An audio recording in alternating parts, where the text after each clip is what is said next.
Assalamualaikum warahmatullahi wabarakatuh. Perkenalkan, nama saya Bagas Adesityo, NPM 1731 1270 6450 187. Mata kuliah Simulasi dan Permodelan R01 akan mempresentasikan rangkuman tugas dari 5 jurnal yang bertemakan perkembangan teknologi berbasis generatif AI dan penerapannya dalam simulasi dan permodelan sistem.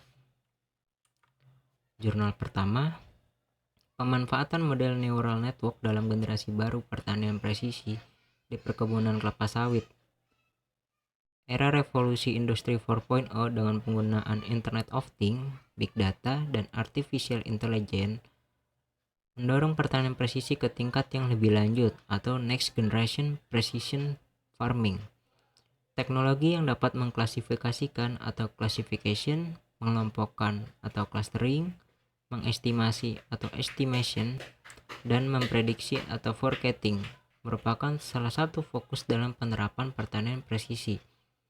Pemanfaatan model neural network diharapkan dapat membantu pengembangan mesin, pengambilan keputusan cerdas dalam budidaya kelapa sawit untuk mendukung generasi baru pertanian presisi. Pertanian presisi menggunakan pendekatan jumlah input yang tepat untuk memperoleh hasil yang lebih tinggi dibandingkan dengan teknik pertanian konvensional. Terdapat beberapa area fokus dalam penerapan pertanian presisi, antara lain: pertama, penerapan teknologi deteksi, pemantauan, analisis, dan prediksi untuk mencatat informasi spesifik, spasial, dan temporal.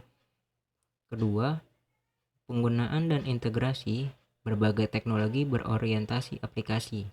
Ketiga, mengurangi dampak negatif lingkungan dengan memaksimalkan sumber daya yang tersedia. Namun, sekarang banyak perkebunan di Indonesia mulai melakukan digitalisasi dengan menerapkan IoT ke model bisnis perkebunannya, sehingga nantinya data yang dikumpulkan tersimpan secara terpusat dan pemanfaatan model neural network dalam generasi baru pertanian presisi di perkebunan kelapa sawit menjadi kumpulan big data. Banyak hal yang dapat dilakukan dengan big data, salah satunya adalah untuk menganalisis dan membuat model prediktif agar menghasilkan keputusan yang tepat untuk usaha perkebunan. Pemanfaatan model berbasis AI untuk menganalisis dan membuat model prediktif kumpulan data yang besar menjadi hal yang menarik belakangan ini.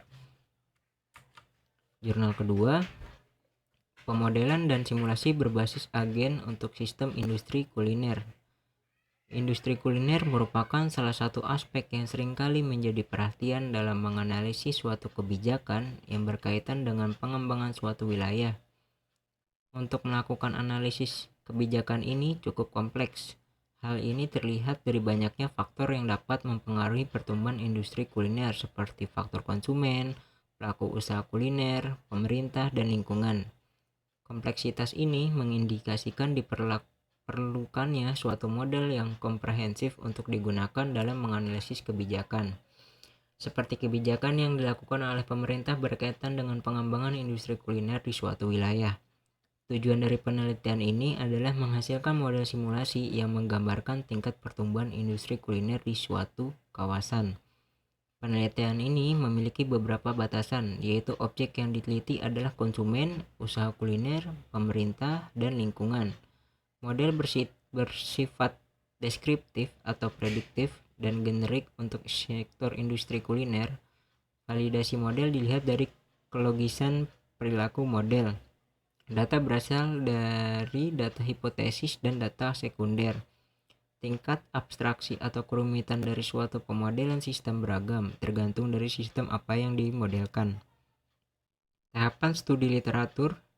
Tahapan ini dilakukan untuk memahami teori yang digunakan dalam penelitian, seperti teori mengenai industri kuliner, teori perilaku konsumen, teori yang berkaitan dengan pemodelan dan simulasi berbasis agen, dan teori yang berkaitan dengan teknik pemrograman yang dilakukan. Selain itu, terdapat juga penelitian terdahulu yang dijadikan acuan dalam menetapkan langkah-langkah penelitian. Jurnal ketiga, Smart Classroom Sistem atau SCS berbasis kamera untuk memantau keadaan peserta didik.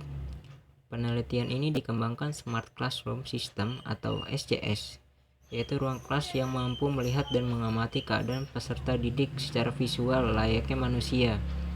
Melalui SCS ini, pendidik dapat meningkatkan pencapaian tujuan pembelajaran melalui umpan balik yang diberikan oleh sistem. Melalui sistem ini dapat dilakukan proses pencatatan kehadiran secara otomatis, pemantauan ekspresi wajah, dan deteksi atensi yang dapat digunakan sebagai umpan balik bagi pendidik selama proses pembelajaran berlangsung. Selain itu, SCS juga dapat menyimpan data video pembelajaran dalam jumlah yang sangat besar, sehingga di kemudian hari dapat dilakukan analisis big data untuk menemukan pola-pola aktivitas yang sebelumnya tidak diketahui dan tidak teramati oleh manusia secara manual. Bagi manusia, SCS diharapkan dapat menjadi alat bantu dokumentasi pada proses pembelajaran. Sedangkan bagi pendidik, SCS juga diharapkan dapat menjadi bahan evaluasi proses pembelajaran, di mana pendidik akan diberi saran oleh sistem berkaitan dengan aktivitas mana saja yang membuat mood dan fokus siswa menurun.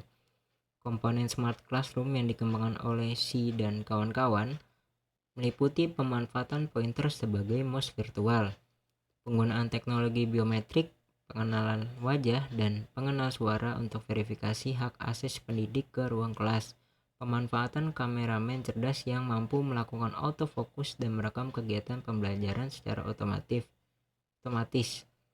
pemanfaatan perintah suara atau voice command untuk mengontrol seluruh perangkat yang tersedia, serta pemanfaatan teknologi teleconference. Jurnal keempat, algoritma fungsi pelatihan pada machine learning berbasis ANN untuk peramalan fenomena bencana.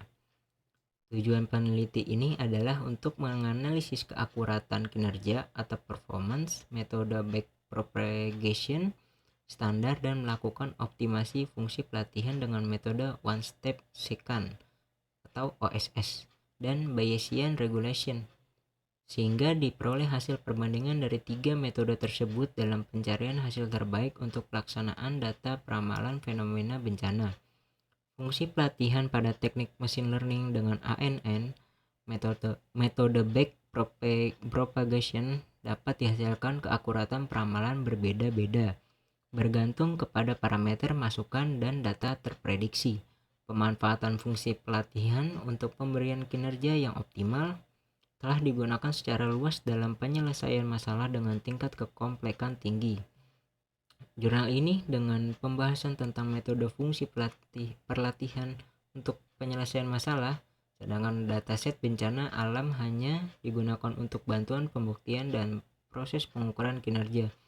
Implementasi teknik machine learning dengan metode backpropagation standar seringkali dengan pemberian nilai kecepatan konvergensi yang buruk pada proses pelatihan, sehingga perlu dilakukan berbagai kombinasi fungsi pelatihan untuk pemercepatan konvergensi pelatihan jaringan saraf, yakni dengan penggunaan metode one step second atau OSS dan Bayesian regulation.